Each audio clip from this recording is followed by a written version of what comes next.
大家好啊，歡迎收睇2025年6月21號嘅周早課。嗱，如果大家都有睇開我哋呢個頻道嘅話咧，都歡迎大家繼續俾 like 啦，因為咧你哋嘅支持先至係會繼續令到呢個頻道繼續存在嘅一個動力啊。咁如果冇你嘅支持同埋分享呢段片出去咧，咁可能呢個頻道咧就唔會再存在噶啦。咁啊，希望大家都繼續支持我哋啦。嗱，首先咧就睇睇今個禮拜嘅大事是非先啦。嗱，呢個就係我哋個市寬圖啦。上邊呢度咧就係恒生指數嘅收市價，而紅色呢條咧就係恒生指數嘅市寬。橙色呢條咧，黃色啦，黃色呢條咧就係大型股嘅市寬，即係咧恒生綜合成分股嘅市寬啦。而藍色呢條咧就係全部港股啊，包括啲細價股啊、大價股全部都包括晒噶啦。嗱，咁佢今個禮拜嘅市寬咧就去到27.5啊，收市嘅時候去到27.5。咁其實喺星期五嘅開市途中咧，係跌穿過25嘅，即係去到大概21度嘅。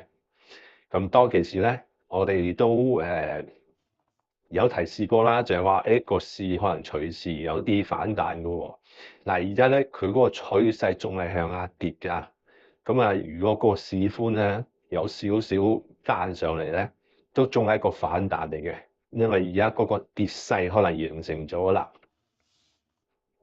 咁至於大型股嘅市寬咧，嗱亦都係啦，接近即係25個水平啦。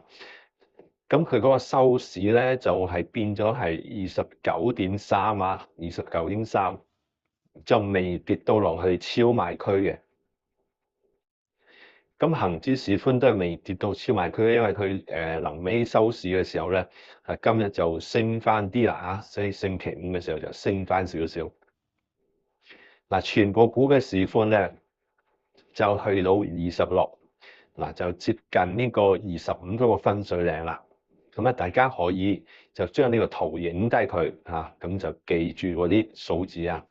恒生指數市寬27.5，大型股市寬29.3，全部股市寬26.0。接住落嚟咧，我哋就睇睇今個禮拜嘅大市分析下。嗱，我先睇睇香港嘅恒生指數先。嗱，恒生指數咧，我先睇周線圖啊。嗱，自從咧上次咧連升咗呢個陽燭係咪升嘅？陽燭出咗7支陽燭，跟住咧就1支陰燭。第8個星期咧就係又係出咗支陽燭。嗱，跟住咧就開始2個星期回落啦。嗱，但係今次咧嗰個頂咧就冇上次嗰個頂咁高啦。嗱，我哋之前咧其實佢一路做緊一頂高過一頂嘅，一頂高過一頂3次㗎啦連續。嗱，今個星期咧就已經係嗰個頂咧係冇再好似前面呢個周線圖咧24,800就破唔到啦，24,800破唔到啊，最多咧就去到呢個星期。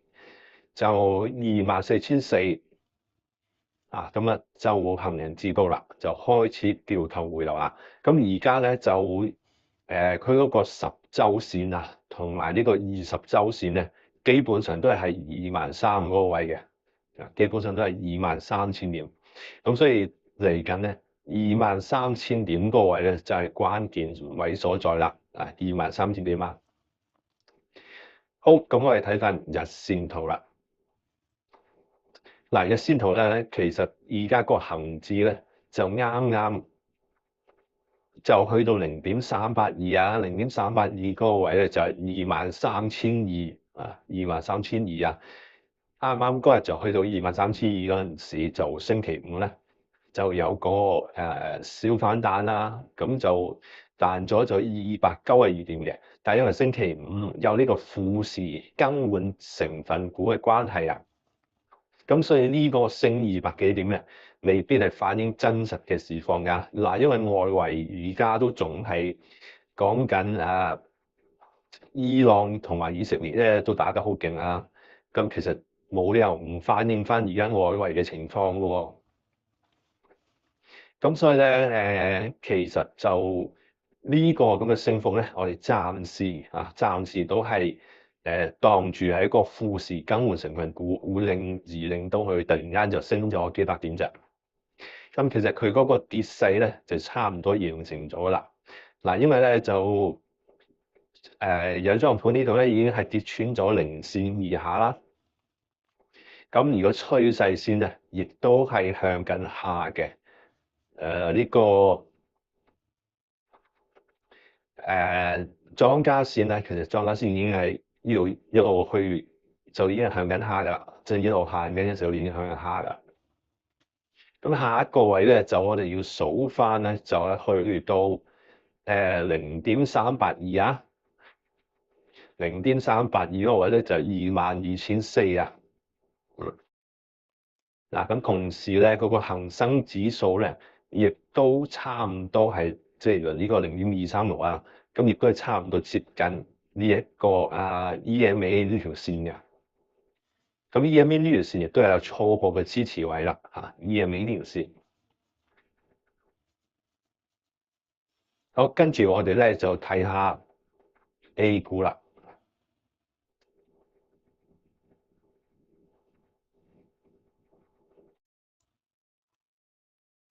嗱，其實上證咧，其實都開始轉弱緊嘅啦，因為佢嗰個強弱勢指標咧，亦都由呢個藍燈轉咗黃燈啦。嗰個5天線咧，亦都係跌穿咗10天線啦。莊家澳門呢度咧，亦都係跌穿咗領線以下啦。領線以下，咁啊 OBV 就暫時未跌穿嘅，OBV 暫時未跌穿。咁咧就 A 股嚟講咧，就暫時咧就比港股咧就好似好少少啊，但係都係開始向下嘅都係開始轉翻向即係有呢個向下啦。咁啊，但係港股咧嗰個跌勢就似乎近排又急過 A 股啦。咁而 A 股咧而家去呢度嗰個支持位咧，就都係大概係0.236先0.236就係3328，3328。咁其實佢就未掂到嘅，反而港股就已經掂嗰個0.236啦。咁而0.382咧就喺3273啦，3273暫時就未睇到呢個位住嘅。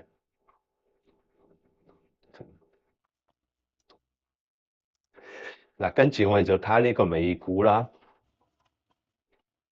咁先睇道瓊斯啊，道瓊斯咧已經係連續3日下跌㗎啦，而道瓊斯咧嗰個指標啊，亦都係開始向翻下落，由藍燈轉咗黃燈啦，由今個禮拜頭開始啦，就已經係轉咗黃燈㗎啦，即係咧弱勢㗎啦。今個5天線啊，亦都跌穿咗10天線同埋20天線啦。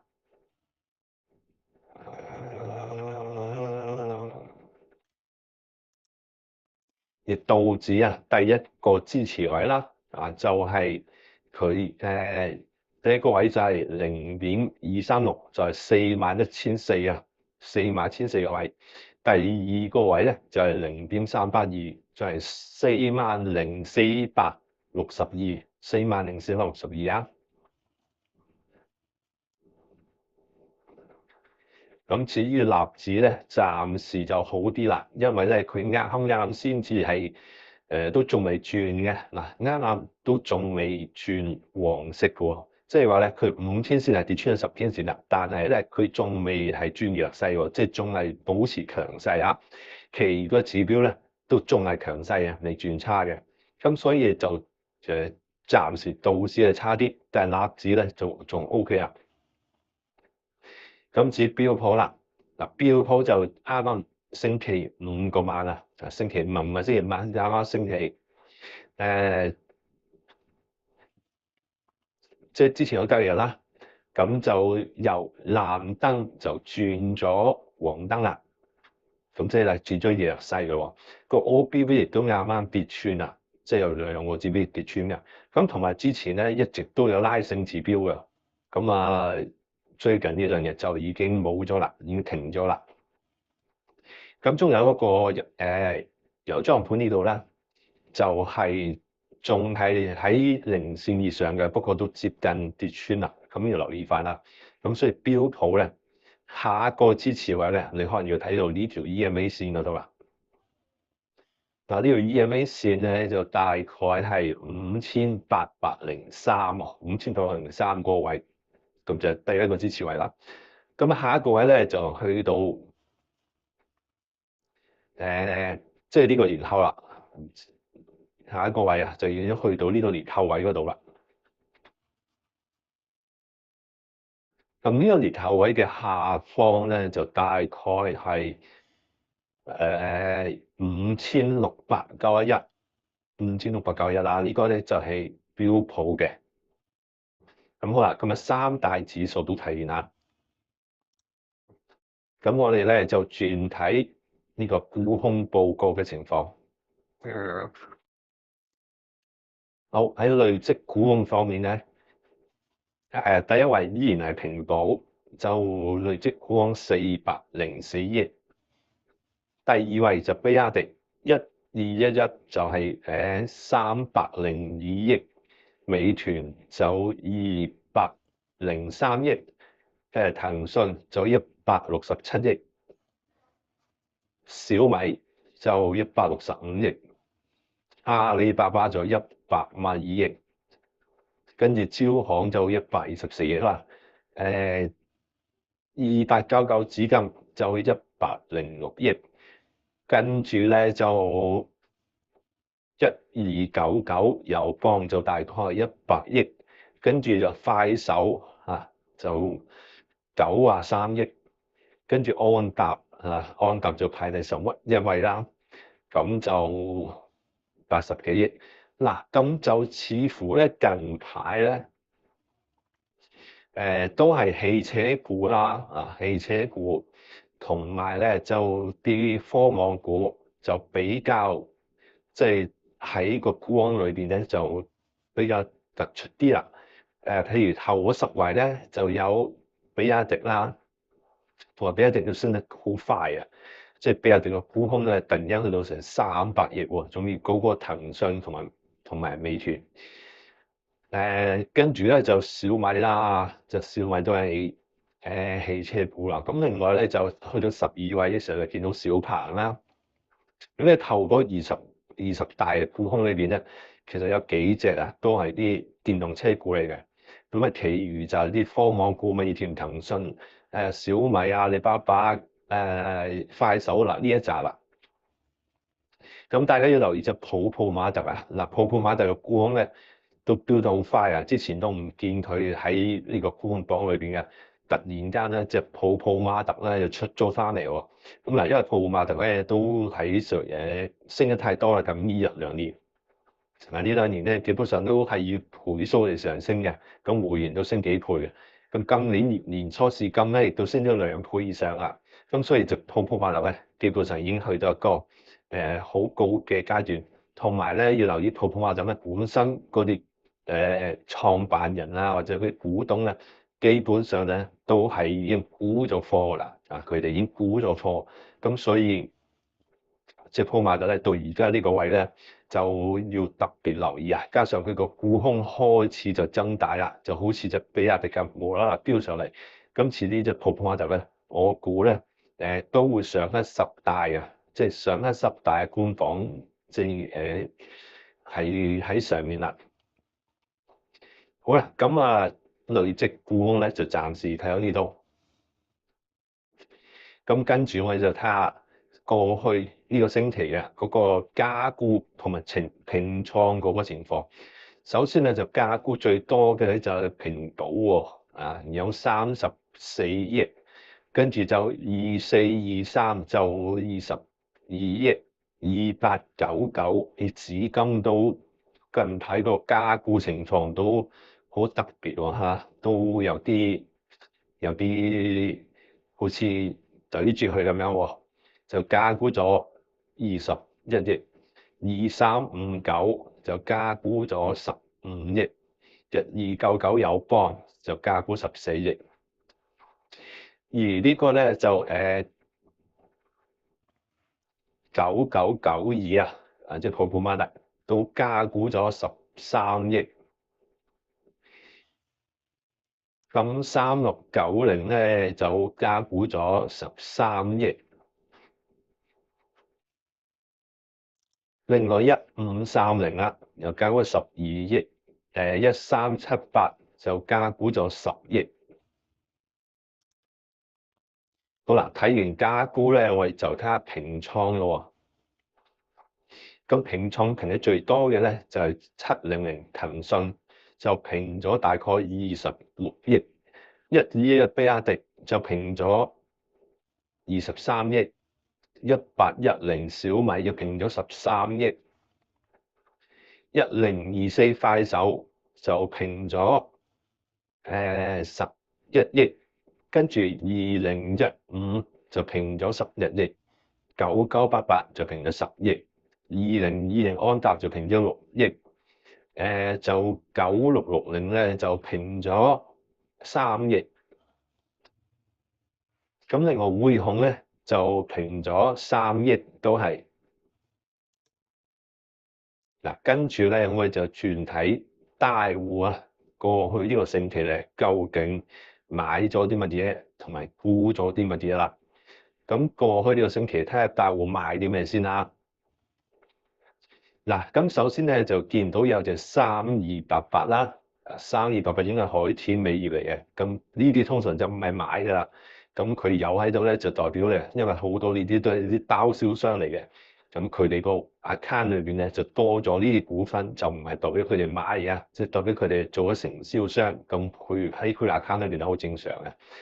咁另外咧就係823喎，823咧都有啲買盤跟住落，會唔會係突然間聯儲局就宣布未減息啊？即係本嚟諗住減息嘅，咁但係而家又唔減啦。咁所以咧就823呢啲咧就有着數啦。咁所以有啲買盤跟進。咁另外咧就700騰訊都有買盤嘅700啊。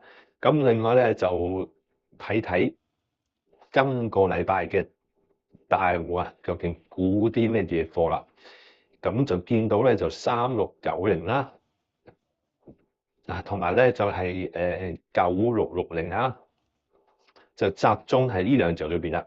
咁要留意翻咧就9660地平線嘅人咧，咁其實佢個沽空咧都頗大嘅，即係對於佢個市值嚟講沽都頗大。咁近排咧見到大戶亦都係沽貨啦。咁食9660咧就似乎就近排冇乜運下，咁你大家要小心啲啊！好啦，最後咧我哋就睇下我哋本週嘅選股啦。嗱，今個星期咧個選股期啊就有44隻，咁啊當然有啲啊走咗啦，有啲啊繼續留喺度啦。而今個星期咧，有啲股份都做得唔錯嘅。咁譬如咧，德祥海運啊，入咗嚟咧就升咗35%喎！哇，突然間升得好勁啊！德祥海運升35%。嗱，中人壽都係新加入嚟啦。咁就仲有啲新加入嚟嘅，咁陣間我哋再睇睇啦。譬如呢隻666都係新加入嚟嘅。咁佢年初至今唔係升好多嘅啫，咁大家亦都可以睇下有冇機會追落後啦。嗱，因為其他好多都升咗好多啊，因為老鋪黃金年初至今又升咗2倍幾啦。咁其實老鋪黃金都一直喺我哋個選股嘅裏邊啦。如果大家陣間睇落表，我哋就知道啦。咁仲有隻9699啊，隻順豐同城都係升得唔錯喎，嗱都仲有92%嘅。咁隻銀河娛樂有近排又入嚟啦，近排銀河娛樂入嚟咧，亦都係同呢隻差唔多，即係亦都係年初至今啊，唔係升得好多嘅啫啊。咁啊，我哋即係早排都有講過嘅，德康木業近排亦都一路上升啦。咁啊，年初至今亦都升咗差唔多接近2倍啦。咁另外升多過超過1倍嘅都唔少啦，即係普普馬特啦，就都升咗1倍幾嘅。嗯嗱，上次咧其實我哋都講過啊，呢個中長線選股嗰個數量啊，個數量亦都係嗰個大市嘅風向標嚟嘅。嗱，如果數量去到頂部啊，嗱，上一次嘅頂部咧係50隻啊，嗱，今次嘅頂部咧就最多去到51隻，咁啊仲多過上次1隻嘅。咁即係話上一次去到51隻嗰個星期咧，應該就差唔多個市咧就接近見頂啦。咁所以咧你見到呢兩個星期咧，佢逐漸就開始縮細啦。即係呢度咧就做咗個頂啦。咁一路縮細嘅時候咧，你見到個市就開始回嘅啦。嗱，今個禮拜咧就加咗幾隻啦。嗱，加咗27號銀河娛樂，就666啦，就仲有966，仲有2628中人壽。嗱，但係走咗嘅咧都唔少喎，有670啦、696啦、780啦、1071啦、1209啦、1378、1530、2488、9695同埋9966。嗱，呢啲都係已經離開咗噶啦。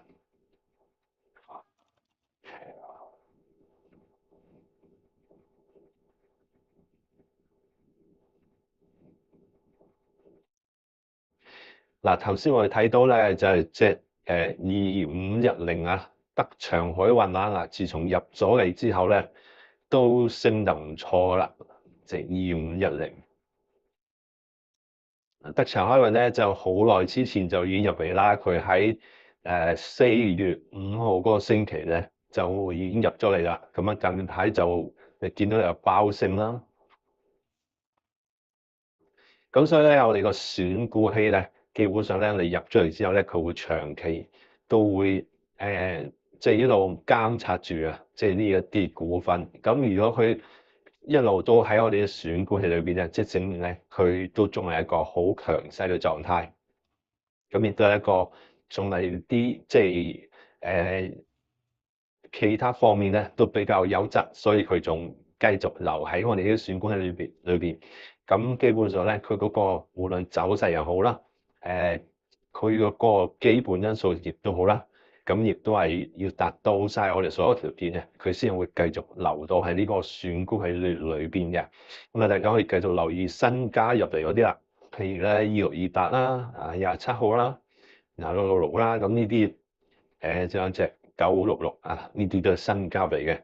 咁睇下佢往後嘅表現又係點啦。好，咁最後咧就回答下啲網友嘅問題啦。有網友問咧就2550個支持位同阻力位。嗱，首先2550咧，佢哋指標咧就已經轉差咗噶啦，因為佢有藍燈轉咗黃燈，即係莊家線呢度咧都係散戶線嘅下方喎。OBV 就啱跌穿咗啦，有莊盤亦都係跌穿咗零線以下啦。咁所以咧，其實佢就已經係開始轉差㗎啦。咁啊，第一個支持位當然係前底啦，前面嗰個底咧就係2.95啊，即係2.95。如果跌穿咗2.95咧，咁你就應該即係留意下啦。呢個位如果穿咗咧，佢會可能繼續跌深啲都唔定㗎。咁所以呢個就要留意下啦。至於上方嘅阻力位咧，就係上邊呢條啦。呢度應該就係60天線啦。60天線咧，首先咧你要上翻去10天線先啦。第一步10天線就係3個5.9，跟住上面60天線咧就係要數到嚟3個9.3啦。呢兩個位啊，首先你要上到10天線先上到60天線啦，60天線仲比較遠啊嘛。咁所以你首先就要，如果係上佢肯彈嘅話咧，即係如果肯彈就睇10天線啦，但係而家似乎佢嘅向下嘅機會就多啲啦。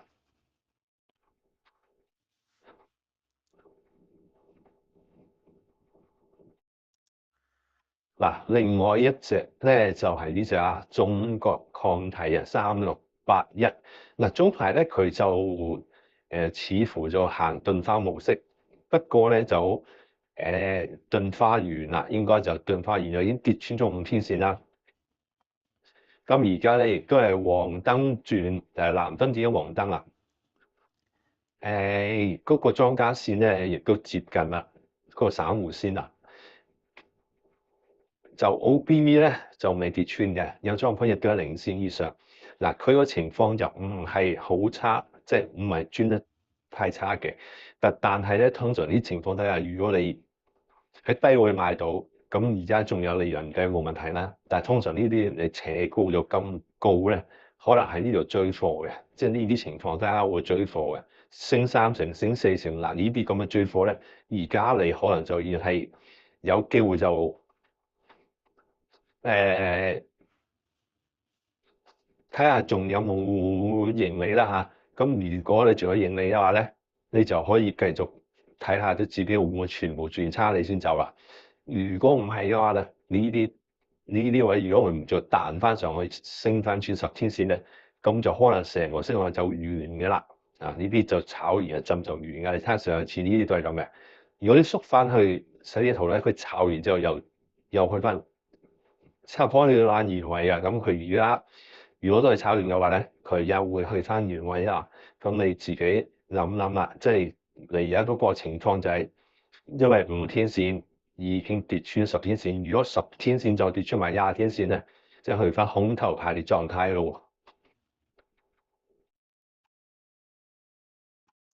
另一隻咧就係3738。嗱，呢隻咧浮薄就渣啲啦，因為佢已經轉咗黃燈好耐，係持續黃燈，同埋咧呢個位嘅時候已經係轉咗空頭排列㗎啦。呢個位已經轉咗空頭排列，而且全線嘅指標嘢一早已經全線向下啦。咁已經全線向下就唔使再睇啦，根本上就佢會繼續預落去嘅。咁如果因為估計預落去，咁都冇必要再揸住佢啦。即係如果俾我嘅話，即係如果見到佢繼續預落去嘅話，咁點解唔揾其他機會咧？咁可能有啲機會，即係如果呢隻繼續沉底，而另外一啲話啲可以繼續上升嘅股票咧，就可能會吸納翻呢一個嘅損失。